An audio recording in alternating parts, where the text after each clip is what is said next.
Merci, bonjour, merci de votre fidélité. À la une, le naufrage d'une pirogue remplie de clandestins au large des côtes mauritaniennes. Parmi les rescapés, 13 sont de nationalité sénégalaise. Ils vont être rapatriés ce samedi selon le ministre sénégalais des Affaires étrangères. Les services consulaires travaillent sur la question, ajoute Amadouba. Et puis à Kaolack, c'est le deuil. 2 jeunes garçons d'une même famille font partie des victimes de cette pirogue qui a chaviré en Mauritanie. Vous entendrez leur oncle Daouda Diaw. La grève des travailleurs de la SDE qui prend une nouvelle tournure. Le président de la République a pris un décret pour réquisitionner tous les agents jusqu'au 31 décembre. Macky Sall, qui fustige la grève, précise que tout manquement à cette réquisition fera l'objet d'une punition. Lutte contre le vol de bétail, Samba Benka, le ministre de l'Élevage, veut impliquer tous ses collègues concernés pour faire appliquer la loi. Il l'a dit hier devant les députés lors du vote de son projet de budget. Lutte contre la corruption, l'OFNAC implique les étudiants. L'Office national de lutte contre la fraude et la corruption veut inculquer aux étudiants les valeurs de bonne gouvernance. Un panel a eu lieu en ce sens, c'est en prélude à la journée internationale de lutte contre la corruption, journée qui sera célébrée lundi prochain. À suivre le sport avec Malal Diagne Junior, la presse du jour, Mohamed Ali Mouba. Abdoulaye Diop est à la technique, mesdames et messieurs, bienvenue, bon réveil. Naufrage d'une pirogue, d'une embarcation de fortune au large des côtes mauritaniennes, c'était mercredi dernier. Les rescapés sénégalais au nombre de 13, toujours à Nouadhibou, dans l'attente de leur rapatriement. La correspondance de Mohamed Diop. Depuis l'accident, on comptait seulement 8 rescapés sénégalais. Mais ce vendredi, 5 autres migrants clandestins qui étaient à bord de la pirogue chavirée ont été identifiés en tant que sénégalais. Ils avaient été d'abord considérés comme des ressortissants gambiens parce qu'ils dissimulaient leur identité sénégalaise. Alors, sur la pirogue, il n'y avait que Sénégalais ou Gambiens. Par conséquent, le nombre de rescapés sénégalais devient 13 au lieu de 8. De même que leur nombre de départ passe désormais de 23 à 28. Quant au bilan des Sénégalais morts ou disparus, il reste le même. 15 personnes dont les 2 capitaines de la pirogue.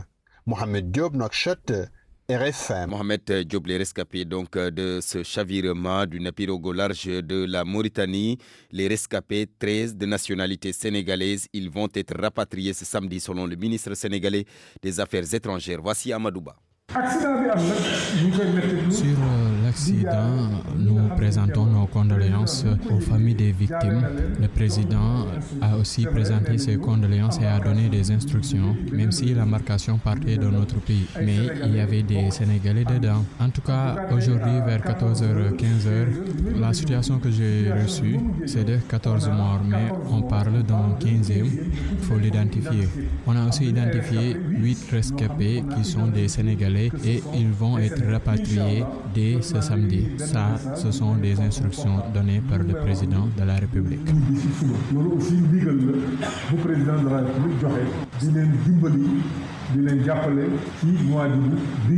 Les propos du ministre des Affaires étrangères recueillis puis traduits par Abdoulaye Diop. 2 jeunes garçons d'une même famille font partie justement des victimes sénégalaises suite au chavirement de cette pirogue en Mauritanie. Ils ont laissé derrière eux des épouses, des enfants et des parents consternés. Notre reporter s'est rendu à leur domicile à Kaolack. Voici le témoignage de Daouda Diaw, leur oncle paternel, avec Ibrahim Diamé. C'est une catastrophe très dure qui a touché toute une famille parce que c'est des jeunes sans emploi qui ne sont pas du tout à l'aise, qui cherchent à avoir du boulot pour être à l'aise parce qu'ils ont chacun d'eux, parmi les 2 qui ont décédé, chacun a une famille, a sa mère, sa femme et ses enfants. Alors nous demandons à l'État de prendre des mesures fermes pour l'immigration clandestine parce que tout un chacun a besoin d'être à l'aise, d'être autonome. Donc tant que l'emploi n'est pas réglé au niveau du Sénégal, ça va perturber les jeunes. Nous demandons à l'État, faisons appel au président Macky Sall et à son ministre de l'Intérieur de prendre des mesures strictes et sérieuses pour développer l'emploi au Sénégal et éliminer l'immigration clandestine. C'était Daouda Diaw, l'oncle paternel de ces 2 jeunes garçons d'une même famille, parmi les victimes donc sénégalaises de ce chavirement d'une pirogue en Mauritanie. 2 jeunes garçons membres d'une même famille.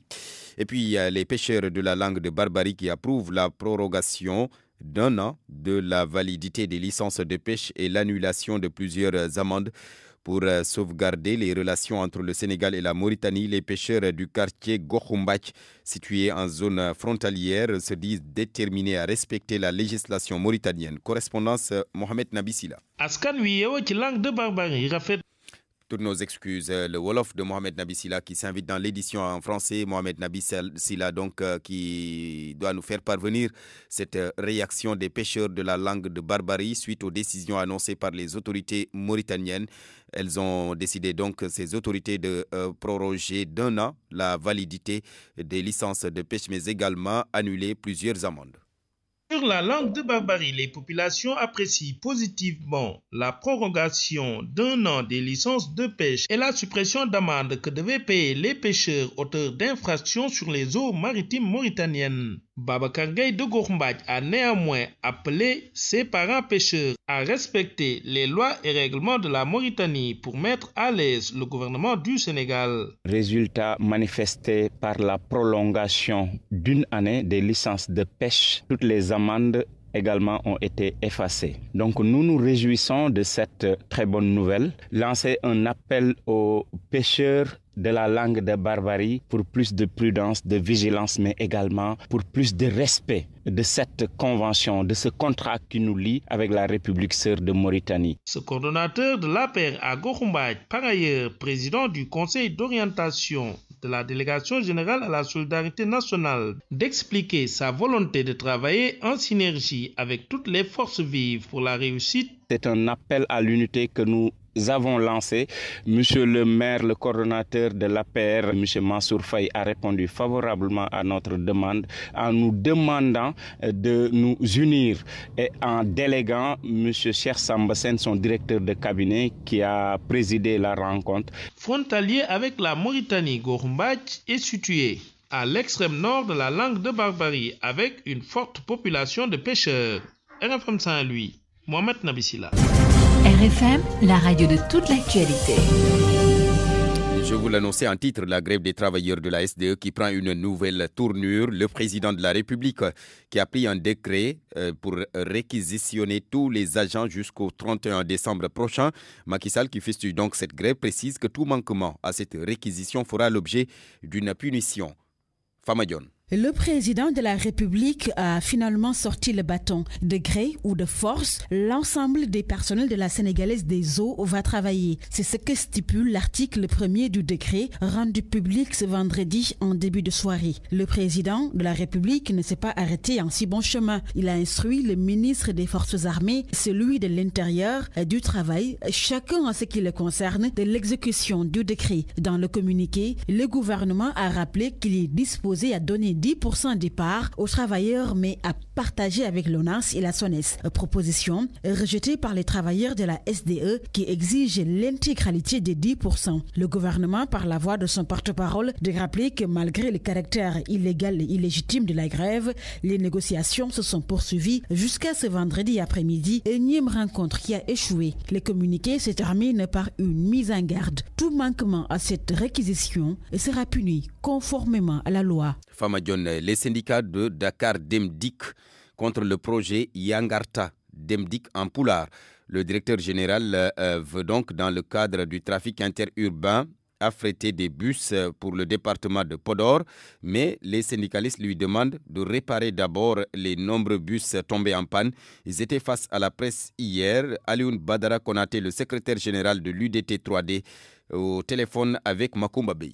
Après avoir vendu notre foncier, alors que l'hypothèque était la meilleure façon, la meilleure option, immobiliser la quasi-totalité des bus du réseau urbain qui roulent aujourd'hui avec moins de 200 véhicules. Ainsi, il crée des charges supplémentaires avec des projets de type Yangarta qui va amener des difficultés de gestion de carburant, de mécanique, de gardiennage et de nettoyage. Tous ces frais sont à la charge de Dakar Demdik. Voilà pourquoi nous disons non et appelons tous les travailleurs à faire bloc derrière l'intersyndicale pour dénoncer cette gestion Yangarta. C'est un projet du directeur général qui ne présente aucune pertinence. Dans un premier temps, le seul fait de ne pas associer les délégués de personnel et les syndicats, parce qu'en fait la routine à Dakar Demdik et les travailleurs ne sont associés ni de près ni de loin. Yangarta, il prend un certain nombre de bus qu'il va amener dans le département de Podor pour faire circuler là-bas l'interurbain de Yangarta. Son lancement est prévu pour le dimanche 8 au niveau de son siège à Djidjorna, au passage d'Asseni, vers Podor. Ça, nous disons que nous interpellons encore une fois le chef d'État sur ça. Quelle a été la finalité de l'argent du foncier, on ne sait pas.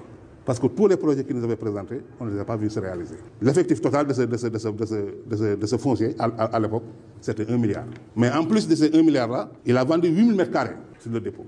Donc les 3 000, ça appartient au centre culturel chinois. À ce niveau, il faut relever que, selon lui, le mètre carré est vendu à 600 000 francs. Alioune Badara Konaté, le secrétaire général de l'UDT 3D, un syndicat de Dakar, DEMDIC, la direction générale de la société ne veut pas se prononcer sur la question pour le moment. Un audit complet du fichier et une délégation spéciale pour la commune de Diamniadio. C'est une demande du collectif pour la défense des intérêts des populations qui dénonce et accuse le maire Mamadou Moulaye Gueye d'avoir irrégulièrement loti ces 742 hectares. Ces habitants mettent en garde la DESCOS, la direction de la surveillance et du contrôle de l'occupation du sol. Babacar Sow, leur porte-parole au micro d'Abdou Diouf Diagne. Nous avons déposé plainte citoyenne contre la mairie à l'OFNAC pour lotissement irrégulier et violation flagrante de l'article 80 du Code de l'urbanisme qui stipule que tout acte émanant de lotissement irrégulier est nul et d'une nullité absolue dont la vente est non opposable au tiers. Invariablement, cet état de choses est la cause principale de la rareté d'espace dans la ville. Pour abriter des infrastructures, cet état de choses est la cause de l'enrichissement d'un groupe de personnes au détriment des pauvres habitants. Nous demandons en premier lieu un audit complet du foncier, une délégation spéciale afin de faire jaillir la lumière sur cette affaire. Par rapport à la DESCOS, nous interpellons le chef de l'État. Nous le demandons directement d'arrêter la DESCOS avant qu'il y ait mort d'homme ici à Diamniadio, car la population est prête à tout. On ne va pas accepter d'autres démolitions dans notre ville. Babacar Sow, le porte-parole du collectif pour la défense des intérêts des populations de Diamniadio, notre correspondant permanent dans le département de Rufisque, Abdou Diouf Diagne, a essayé de joindre les autorités municipales de Diamniadio, mais jusque-là, toutes ces tentatives sont restées vaines. L'OFNAC, dans sa lutte pour prévenir la corruption, cible cette fois-ci les étudiants pour leur inculquer des valeurs de bonne gouvernance et d'anticorruption. Un panel a été organisé par l'institution et l'UCAO pour échanger autour du rôle de l'université dans la prévention et la lutte contre la corruption. C'est un prélude à la journée internationale de lutte contre la corruption prévue lundi prochain. Koumba Sandiane Faye. La corruption, une réalité en milieu universitaire. Pour y remédier, entre autres préalables, inculquer aux apprenants des valeurs de bonne gouvernance et d'anticorruption. Différents panélistes ont échangé autour du rôle de l'université dans la prévention et la lutte contre la corruption. Jean-Martin Colli de l'Université catholique de l'Afrique de l'Ouest soulève quelques recommandations. Elle touche les dimensions de la formation et de l'accompagnement dans les curricula, parce qu'il a été question de renforcer les questions éthiques, il a été question de renforcer les questions déontologique, il a été question de renforcer la morale en université et il a surtout été question de former les gens de manière anticipative pour lutter contre ce phénomène qui touche toute la société. L'université étant un milieu qui regorge de jeunes, des jeunes à qui l'on doit transmettre des valeurs, l'Office national de lutte contre la fraude et la corruption trouve normal ce partenariat. Sidi Seck est le chef de département prévention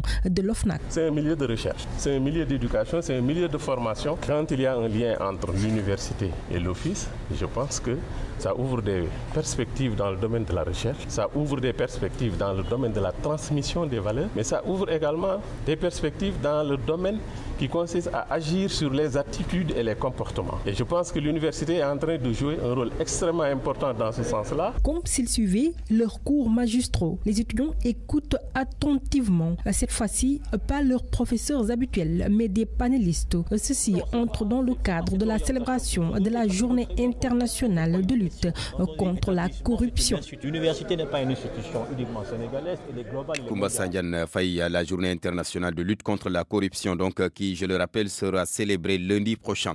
En plus bref, les opérateurs privés de Sédhiou qui se disent inquiets du déroulement de la campagne de commercialisation de l'arachide officiellement lancée depuis le 3 décembre dernier. Selon eux, les agriculteurs ont décidé de vendre leurs graines entre 230 et 250 francs CFA. Du coup, ces opérateurs ne peuvent pas acheter le kilogramme d'arachide à 210 francs CFA, le prix fixé.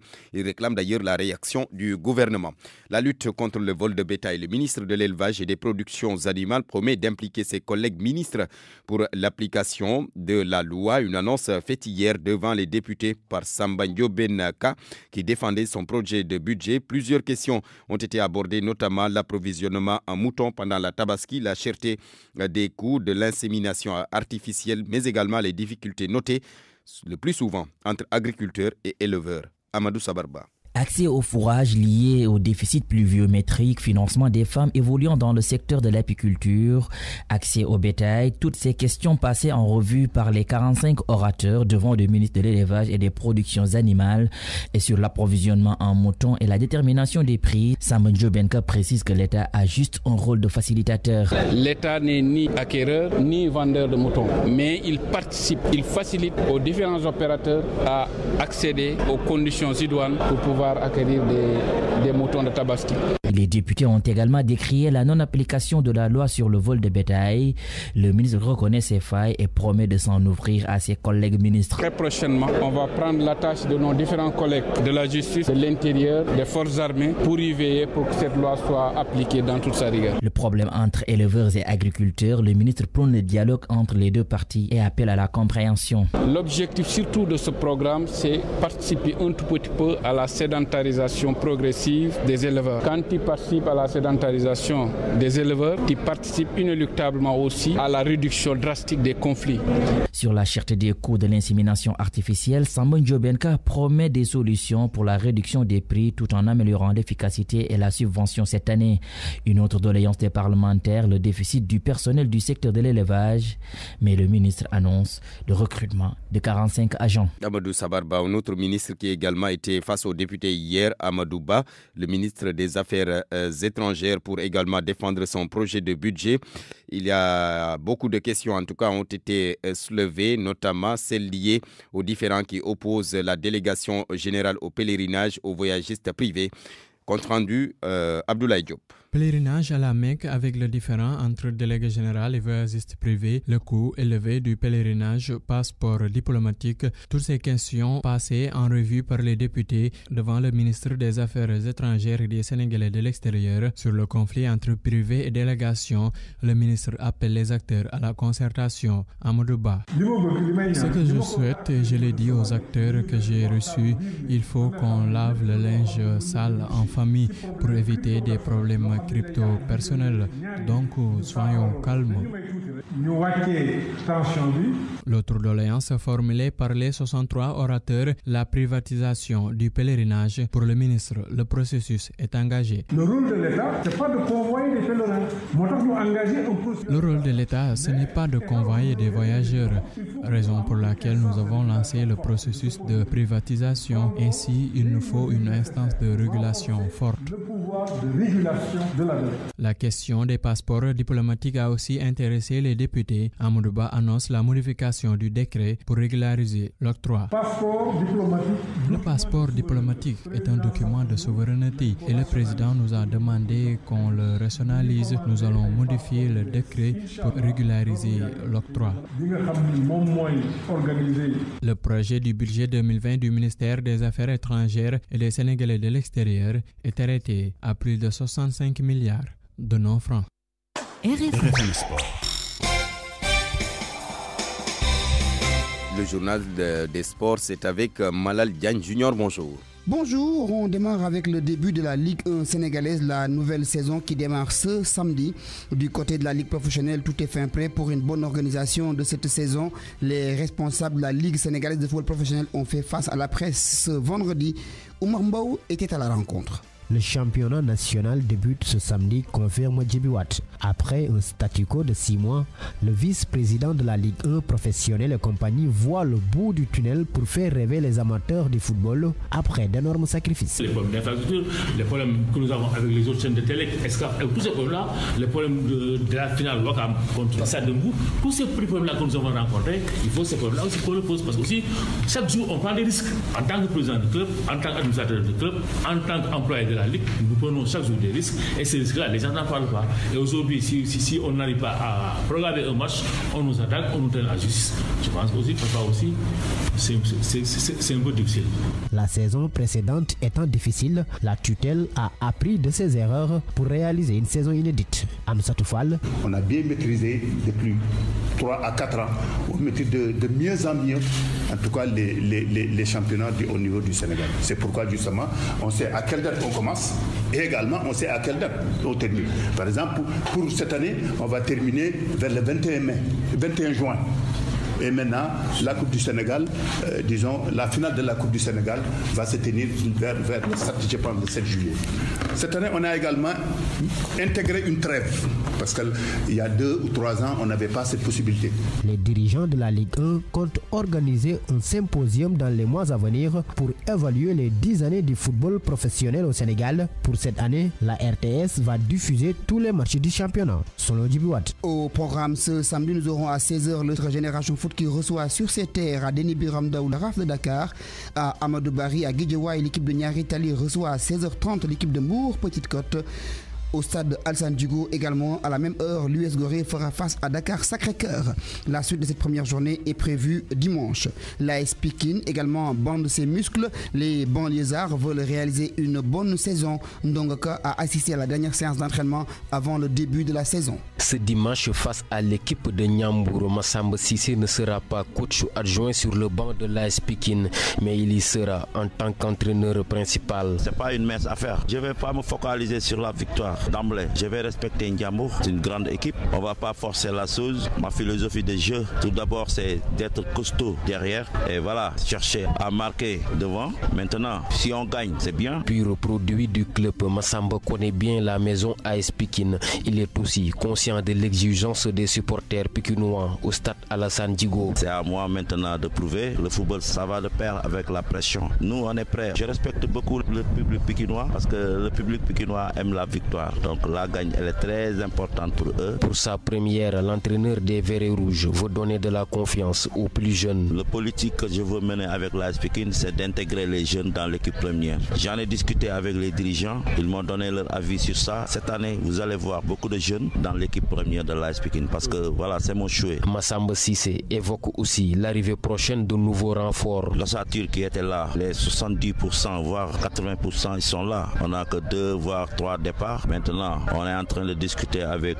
certaines joueurs. On n'a pas encore finalisé avec eux, mais c'est des joueurs de Ligue 1 qui ont confirmé. Je ne peux pas tout de suite dire leur nom parce que ce n'est pas encore officiel. La saison dernière, l'AS Pikine a terminé 5e dans le classement. Et pour l'exercice 2019-2020, le club pikinois a pour objectif d'assurer son maintien en Ligue 1. Nongaka Pikine, RFM. Parlons du programme de la Ligue 2 également, avec au programme ce samedi Thiès FC qui joue contre le Duc. Amitié FC reçoit également Africa Promo. Ces rencontres vont se jouer au stade La Dior de Thiès, au stade Massensen à Fatick. EJ Fatick reçoit la Linguère de Saint-Louis. À Kaolack, la Sonaco sera l'hôte de l'équipe de Diamono Fatick. Le football en Europe avec la suite de la 17e journée de la Ligue 1 française. Le leader Paris Saint-Germain à partir de 16h30 se déplace sur la pelouse de Montpellier. L'équipe de Rennes reçoit Angers. À noter également l'AS Monaco qui joue contre Amiens. En Angleterre, Everton joue contre l'équipe de Chelsea. Le leader Liverpool de Sadio Mané se déplace sur la pelouse de Bournemouth. À noter également le choc de cette journée qui va opposer Manchester City à l'équipe de Manchester United. En Espagne, c'est également la 16e journée qui se dispute ce week-end. Le Real de Madrid qui est premier va recevoir l'équipe de l'Espagnol Barcelone. L'équipe du FC Barcelone, quant à elle, 3e au classement, joue contre l'équipe de Mallorca. La rencontre va se jouer au Camp Nou. En Allemagne, le premier Mönchengladbach joue contre le 4e, le Bayern de Munich. À noter la rencontre qui va opposer le Leipzig, 2e au classement, contre Hoffenheim. Le Bayern, le Borussia Dortmund plutôt, joue contre l'équipe de Düsseldorf. À noter également Schalke 04 qui se déplace sur la pelouse de Bayern Leverkusen. En Italie, avec la 15e journée ce week-end, ce samedi, à noter l'Atalanta Bergame qui reçoit Hellas Vérone. Naples de Kalidou Koulibaly, 7e au classement, joue contre l'Udinese qui est 16e. Lazio Rome, 3e, joue contre l'équipe de la Juve qui est actuellement 2e derrière l'Inter de Milan. Pour finir, parlons de boxe avec le champion du monde de 64 kg, le Sénégalais Makhtar Samb qui rêve de gagner une médaille olympique pour le Sénégal. En visite à Dakar, le champion du monde, auteur de 27 victoires en 30 combats, demande à l'État de l'aider pour donner cette médaille au Sénégal. Makhtar Samb que nous écoutons. À peu près 30 et quelques combats. Je totalise une trentaine de combats. J'ai été victorieux à 27 reprises et je n'ai eu que 3 défaites. C'est pourquoi je suis revenu au Sénégal, puisque c'est de là que j'ai tout appris pour donc essayer d'aider le Sénégal à se qualifier et avoir une médaille olympique au prochain JO. Mais ce que j'ai vu ici ne me rassure pas. Les conditions de préparation, même la salle de boxe ne répond pas aux normes. Je pense qu'on est en retard parce que ceux qui doivent venir ici pour affronter les Sénégalais sont tous à l'étranger, même si c'est des Africains, ils se préparent dans les plus grands pays du monde. Donc je pense que l'État du Sénégal et les ministères, ils doivent mettre en place un système pour aider les jeunes. Vous savez, les boxeurs sénégalais sont très bons, ils ont de bonnes qualités, mais ça, pour vous en rendre compte, il faut sortir. Parce que quand un boxeur sénégalais sort à l'étranger, vous voyez ses qualités, vous voyez sa force de frappe, c'est de très grands boxeurs, mais c'est simplement l'encadrement et les moyens qui font défaut. Voilà, c'était tout pour la page des sports. Merci de l'avoir suivi. Bonne suite des programmes sur RFM. Merci beaucoup, Malal Junior Diagne. RFM, la presse du jour. La presse du jour, Mohamed Ali Mouba, bonjour. Bonjour Barthélémy, bonjour à tous. Le naufrage des clandestins sénégalais au large de la Mauritanie, le bilan s'alourdit, signale Walfadri. Il monte à 14 morts, regrette Vox Populi. Macky Sall exprime son indignation, bicheronne le journal Le Soleil. Insupportable selon le chef de l'État, son lieutenant des Affaires étrangères, le ministre Amadouba, promet le rapatriement de 13 rescapés de Nouadhibou à Dakar aujourd'hui même. Croit savoir l'Observateur, lequel confrère parle d'incertitude autour du nombre de Sénégalais décédés. Le journal La Tribune estime pour sa part que le nombre de morts dépasserait la centaine. Libé montre à sa première page les visages de la tragédie. Beaucoup de jeunes, beaucoup de dames aussi. Un rescapé raconte. Nous étions, dit-elle, exactement 195 dans l'embarcation. Nous avons tous embarqué à Bara en Gambie après avoir rencontré les passeurs. J'ai payé 300 000 francs CFA. Nous avions pris la mer le 27 novembre dernier et qui ont très motivé à l'idée de rallier l'Europe. Une embarcation, quelques jours plus tôt, avait réussi à accoster sur les côtes de l'Europe. Nous avait-on raconté ce rescapé de poursuivre, mais voilà, à un moment donné, on avait presque plus d'essence parce qu'on avait perdu 3 GPS. On s'était perdu aussi. Par chance, le conducteur a réussi à rallier les eaux mauritaniennes. Il a dit qu'on allait se rapprocher de Nouadhibou pour trouver de l'essence, mais il a heurté un rocher. Comme nous n'étions pas loin des côtes, beaucoup comme moi, on sautit de l'embarcation qui commençait à prendre eau de toutes parts. C'était l'horreur et les gens criaient de partout. Plusieurs passagers ont trouvé la mort parce qu'ils étaient coincés sous l'embarcation. Fin de citation. Libé dresse à sa page 5 la liste complète de tous les rescapés. Les grévistes de la SDE, sommés d'arrêter la grève, ont décret de réquisition de Macky Sall, somme tout le monde d'aller au travail. Les confrères en parlent chacun avec ses mots. Le journal Les Échos trouve que le chef de l'État utilise la méthode forte contre les grévistes de la Sénégalaise des eaux et menace les récalcitrants de ses foudres. Macky noie la grève des travailleurs de la Sénégalaise des eaux, écrit le journal Vox Populi. Les grévistes de la SDE condamnés aux travaux forcés, constate la Tribune. Macky exerce sa force, signale l'AS. Macky se braque et réquisitionne tout le monde, ajoute Libération. Les travailleurs et les cadres vont debout, éclat, but sur le pouvoir, complète Walfadri. Source A donne les véritables raisons qui ont conduit Macky Sall à cette mesure extrême. Le confrère note que le sabotage qui a démarré depuis le mardi avec l'arrêt de l'usine B du fond de terre est en cours au niveau de beaucoup de localités. L'arrêt de forage, les casses opérées sur les réseaux, la fermeture de certaines vannes constituent autant de manœuvres non autorisées sur les installations de la Sénégalaise des eaux qui commence à générer beaucoup de manque d'eau. Le maquisard, le mot est du confrère pour parler des grévistes renoue avec la grève, mais le groupe Eranov, le partenaire de la Sénégalaise des eaux, doit surveiller ses arrières. Affaire Marius Sagna et compagnie, la chambre d'accusation a été saisie, croit savoir le journal Les Échos. Dr Babacar Diop, mal en point, est sorti de l'infirmerie, mais il poursuit sa diète. L'ancien ministre Aliou Sow a commis un avocat pour le défendre. Maître Babacar Ndiaye s'est constitué les jours de mardi et vendredi retenus comme étant Les jours de visite complètent le journal. Mais pour faire monter d'un cran la lutte, le collectif Union Langue se met dans la rue vendredi prochain. Une marche pour dénoncer toujours la hausse des prix de l'électricité et demander surtout la libération de Guy Marius Sagna et compagnie. Ce matin, le journal LAS informe que l'État a renforcé la sécurité autour des Sénélec. C'est par crainte de représailles après la hausse du prix de l'électricité. Maître Madi Kenyan, bye bye la politique selon le journal Les Échos, c'est sur instruction du Khalife général Tim Mourid qui lui demande de tout abandonner. Et ce dernier, selon le journal, va s'exécuter sur sa parole de fin de carrière pour Dixon Brazeux, jubilé pour Madiké. Puis, à la une du journal L'Observateur, le cri de détresse de Youssou Touré, le ministre conseiller responsable de l'APR. Il s'est entretenu avec nos confrères de L'Observateur. Il dit « Je suis gravement malade. Le président Macky Sall ne me parle plus, la première dame non plus. Je souffre physiquement, moralement et personne ne se préoccupe de moi. » À lire dans l'Observateur de ce matin son cri du cœur. Merci beaucoup, Mohamed Ali Mouba.